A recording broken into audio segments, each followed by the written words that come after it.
back to Troopathon. John Bachman here. We're glad to have you with us. We just heard from Charlie Daniels. We'll be back with Rita Cosby and Melanie Morgan in just a second. But I wanted to introduce our first guest, our first live guest here in the studio, and that is Sergeant James Menard. Sergeant, thanks so much for being with us.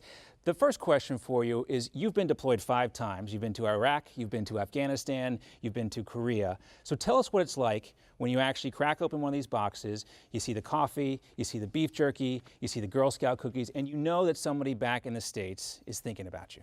I got to tell you, John, it's a great honor to be here today. And when you receive a care package for the first time, it's almost like Christmas.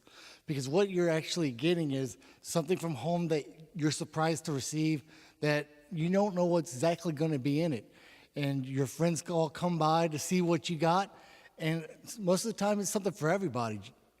Something else that would surprise me is that a lot of times, you know, this is the only piece of mail that a lot of these troops will get. They don't have a lot of loved ones back in the States that are thinking about them. So you might not know the person that's getting this box, but this might be the only piece of mail they get. My soldier, Jorge Rodriguez, never received one care package while we were deployed. His family didn't have no money to send him an individual care package. And every time that we'd get a care package, we'd share it with him. And it was a giant family care package because it was something for everybody. That's just $25. That's all it takes to get one of these care packages into the hands of our brave men and women overseas. So let's send it over to Rita and Melanie. Wow, how about Dave Bray there? What a song, huh? Amazing. All right, welcome back. We're here at Troopathon 11. John Bachman here with my good friend Sergeant Menard, and we got some donations we're going to read off here. I'm going to read off a couple, and then we'll let you read off a couple as well. We got Joan from Frankenmuth, Michigan, giving $100. Dominic from Greenville, New York, with $25. We got Darlene from Woodland, Washington, with $100, and Frederick from Holly, Michigan, with $60. And one more, Karen from Key West, Florida, with $170. That's going to go a long way to getting these care packages to our troops. Give us some more. William from Staten Island, New York, $200. Right. Robert Will, Township, New Jersey, $100. James Botten Beach, Florida, $50.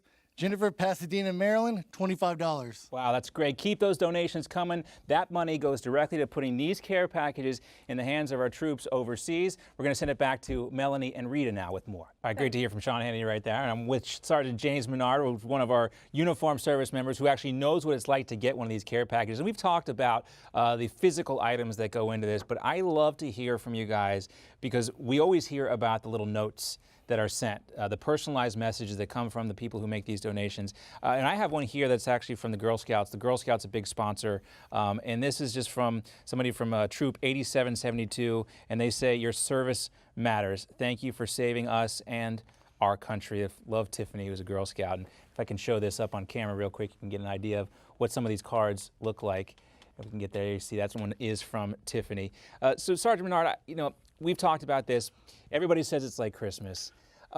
You know, but the emotional uplift, you know, when you are over there, there's a lot on your mind. You're thinking about your family at home. You're thinking about what's going on back home. Talk to us about how some of these items in these boxes, aside from the notes, actually bring you back home for a little bit.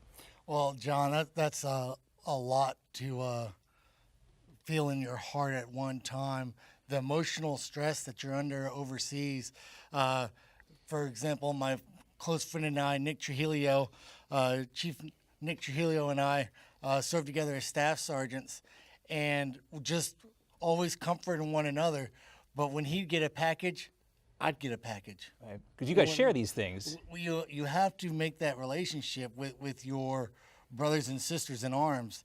And when my boy would get a package, again, I'd get a package. And always, both of us would write that individual back, letting them know that we appreciated them, because that's where the relationship starts getting built.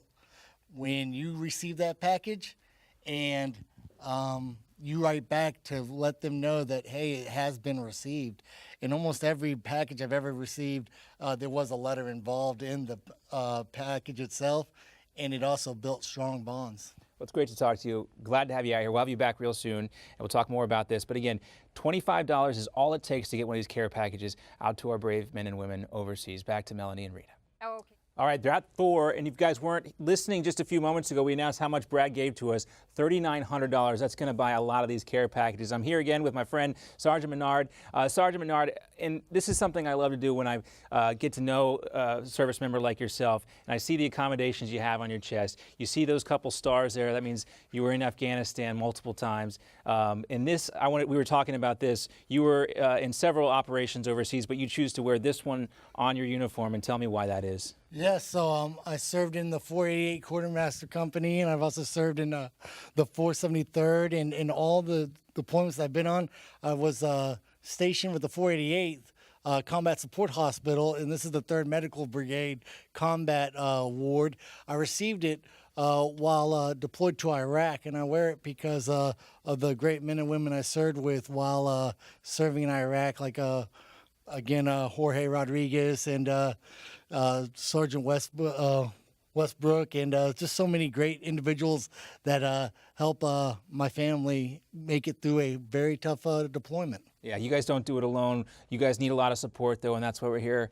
A little care package can go a long way for bringing a lot of help. And so thanks a lot, Sergeant Menard. We'll check in back with you real soon. For now, we'll throw it back over to Melanie and Reed. We're going to go over to John Bachman right now, who's waiting with Sergeant Menard, who has served our military and our country so proudly and so admirably. All right, guys, take it away. And he continues to do so, guys. But Sergeant Menard have been talking all day, and I have a book of poems here about our service members. I want to read a poem that's called Sacrifice, because I really think it cuts to exactly what these men and women do when they leave our country to go fight on our behalf.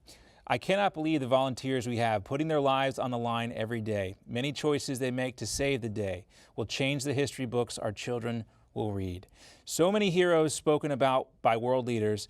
There are so many that are unknown. Ones who watch what they've done, share it with others to keep their legacy going on. The hope to come home is not on my mind, seeing so many things that could have went awry. I survived, and now on the plane, it is all too surreal. I am going home, and this is my new mission. Now, the person who wrote this poem, guys, is standing here right next to me, Sergeant James Menard. You shared this poem with me today, and the line that struck me, Sergeant Menard, was, "The hope to come home is not on my mind." And tell us why you wrote that line. Well, John, like we were talking again today, I started writing this poetry book because I received a lot of poetry books on my deployment through care packages, and I wanted to write my own book, so I did just that.